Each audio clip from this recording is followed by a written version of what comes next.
Hello, Bl'Artagnan here with a TCC challenge, or at least TCC challenge-esque run of the Meat Italian's Lost Chapter. Using an 8-base strategy here, since all their attacks are single target and dodgeable. Starting off now, trying to push them back so that Raijin can use his call, using move to activate Diabolos. Basically, we're trying to just use all of our AAs and calls and things before that A takes that first turn and starts delaying us.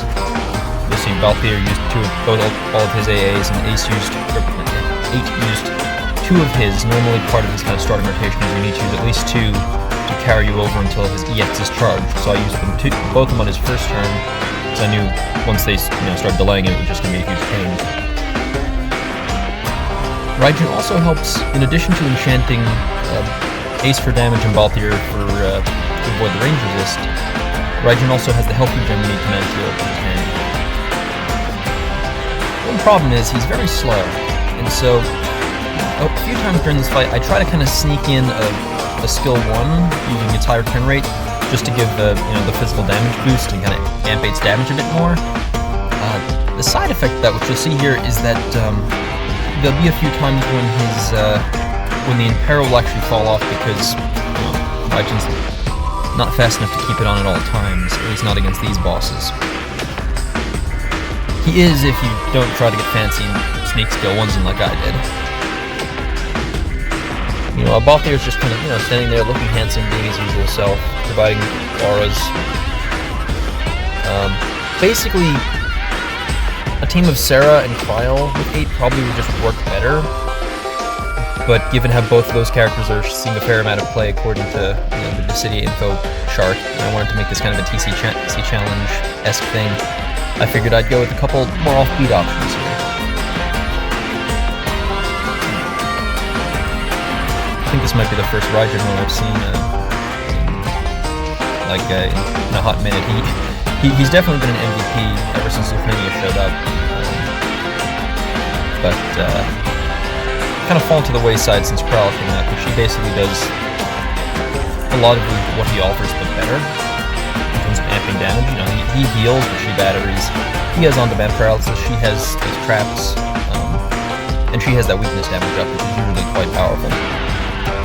But you'll see, all Raijin, he gets the job done here. So a lot of making 8 work here, I found, is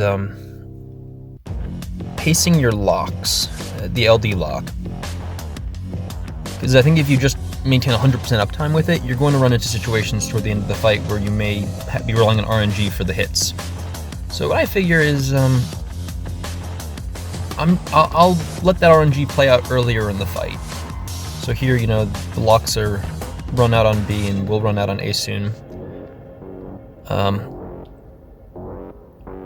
I'm a bit worried about B targeting Balthier, but we don't mind that A's targeting 8.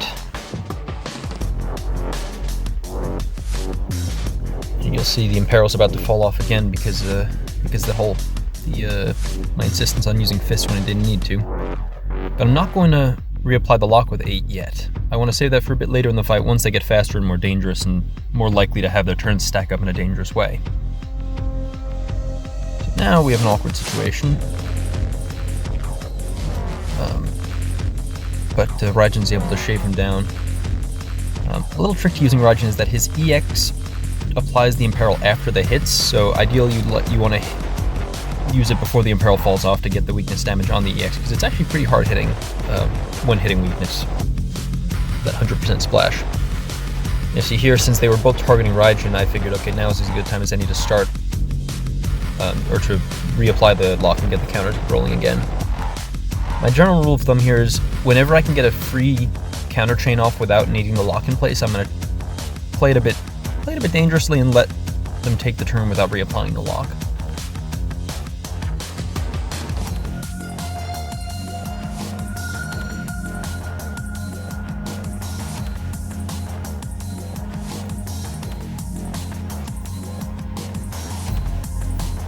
Balthier doing decent damage with his EX as well, which is nice. Still a very valuable character. His niche is no longer quite as unique, or the aura-based niche at least, with Paladin, Cecil, and Serah here now. But he's still, he's still quite good. Still has good auras. He actually brings a decent amount of damage, more damage than Serah, certainly. Which is nice.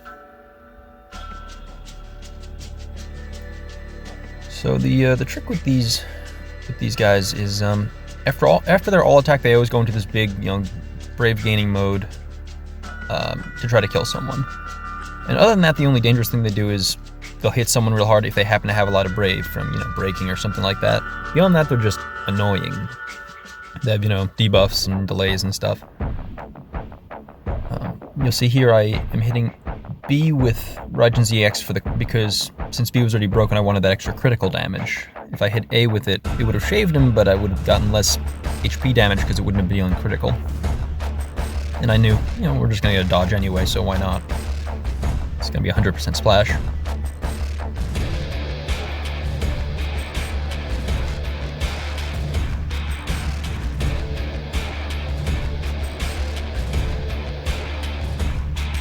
As the lock is once again kind of wearing down, so I'm going to have to decide whether or not I want to reapply it.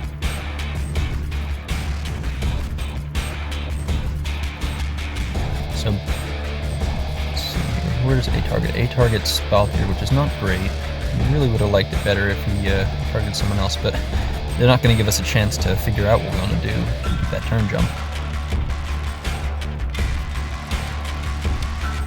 So now we have an alt target and we have Balthier being targeted. With that alt target, that's going to be a counter right there. The Balthier target is inconvenient and I don't like it, but we can try to make do.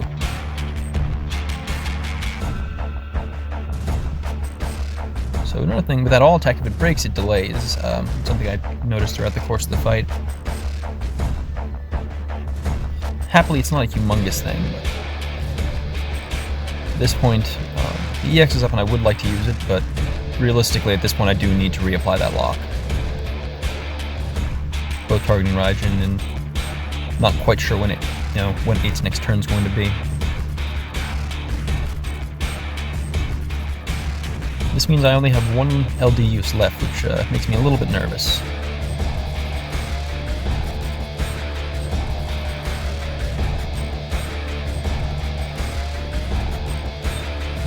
Time. Unlike the last attempt at this I did, the halfway point of the video was actually the halfway point of the fight, which feels a lot less infuriating.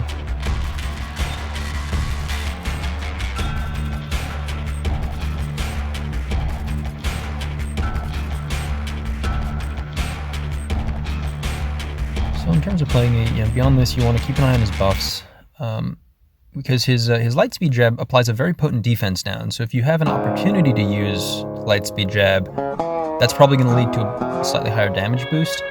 But you want to make sure that the two things you keep in mind there are that you're not letting a buff fall off and that you're not mistiming your EX charge, so that you can get, because the EX obviously you need to keep that up.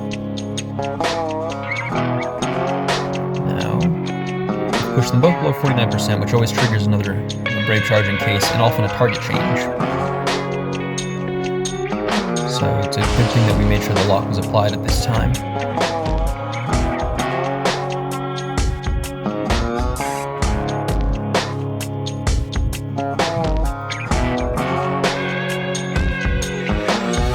making sure I know which buff I need to reapply, and that'll be Quick Bolt. A lot of 8's stat stuff relies on him having Quick Bolt, but the actual move doesn't do a whole lot, so I usually try to avoid using Quick Bolt if I can.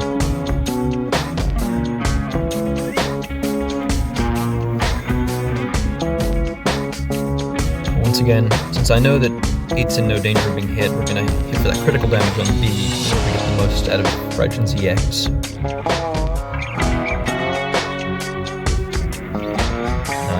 I do see here that I'm a bit nervous. The lock has fallen off B. Play a little bit risky here. I'm gonna go ahead and break B instead of reapplying the lock, because we still have 2 turns of lock on A, and we want to take advantage of that if we can.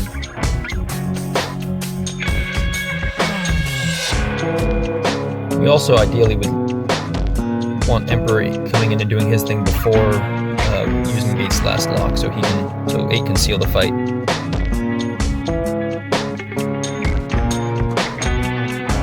So, with that in mind, I like to be jabbed because they're both, the RNG kind of favors us here. B's targeting 8 naturally, and 8 still has the lock.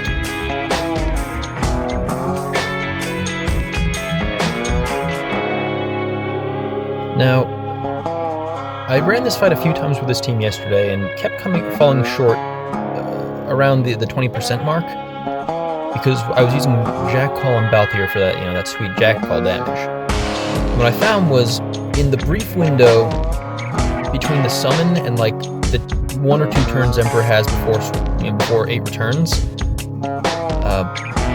something would go wrong with the turn count, and one of them would gain a bunch of brave jump turns and kill someone. So I decided to use something a bit more defensive this time, and I brought Arciela Call on Balthier. So she used her capacity break, which is going to be great for preventing their encase move from getting a bunch of brave that we need to somehow deal with. We're going to go into summon, and later we'll be using her base call to apply HP silence, which will also come in handy. So I brought Diabolos summon mostly honestly for the elemental boost for Raijin's enchant. That's why I use Rude Call at the start of the fight. But it also has the side benefit here of raising the HP ceiling for Balthier's spread moves. I saved all of his LD uses for this summon phase. And it also makes Raijin hit harder, which is nice. Unfortunately, we only get 1 LD use off. We get an EX use, which is also good damage, but that really frustrating delay mechanic pushes him out. So it's going to be Emperor now. Trying to figure out who the best one to hit was there. There really was a good answer. It looks like either way there was going to be delays and breaking, and they were going to stay in the same place. So now we use Arciela Call, which hits nice and hard thanks to capacity break. Sneaking in another cheeky fist buff. And using one of the last Balthier LD charges in order to take advantage of that Emperor burst effect. So see here, we got the Emperor trap going off.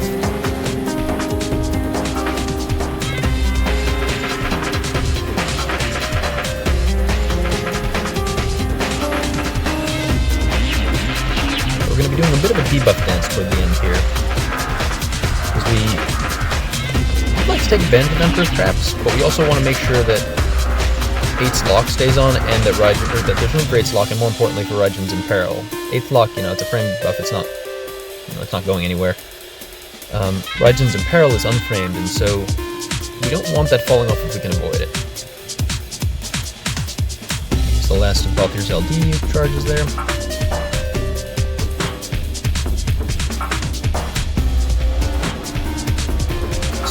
Go ahead and instead of using we do use the EX here, which does push off the Imperil, which I'm not thrilled with. But I figure, A's going to get hit by that those big traps rolling for stolen field, which is nice. You'll see there, he wanted to use an HP attack, and the disable ended up kind of coming in. I don't think it would have been a big deal because we would have just ridden through it, but the Arciela Call overall, I think, did end up really kind of saving our bacon for those awkward few turns between the summon and the 8 returning. I'm just trying to figure out what to do here. I want to get that Imperil back on, and I also don't want to apply the lock. Well, the Imperil is on now. Sorry, got confused. I used 8's AA there to kind of stall a bit, because I want 8 to go, B to go. And I was not sure if I needed to break him.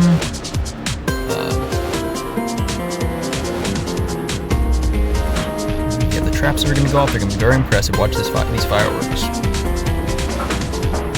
Yeah, that's some damage right there, dudes.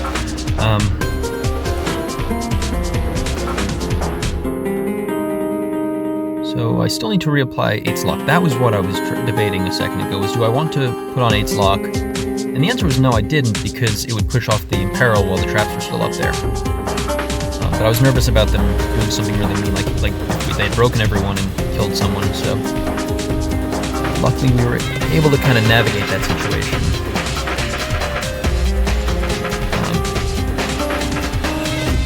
Because again, these guys, usually they require 2 turns to actually threaten you, but late in the fight they're moving pretty quickly, you're getting delayed, and it's possible for an unlucky break to put you in a position where you can't deal with them.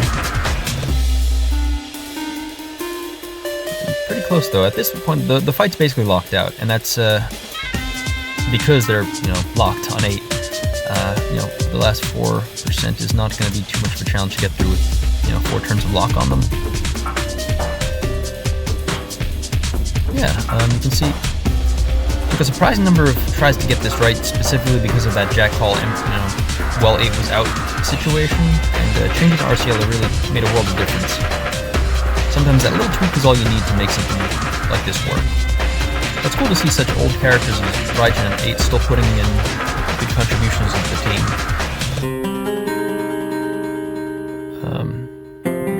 Almost there, still good on turn count, good on HP of course. So that's 1 down, and time to finish the other one off. Here we go. Pseudo TCC challenge, maybe an official one if they ever release it. We're good here. Maybe like the video if you want to share it with others. Consider subscribing for more content like this. And thanks for watching. See you in the next video. Adios.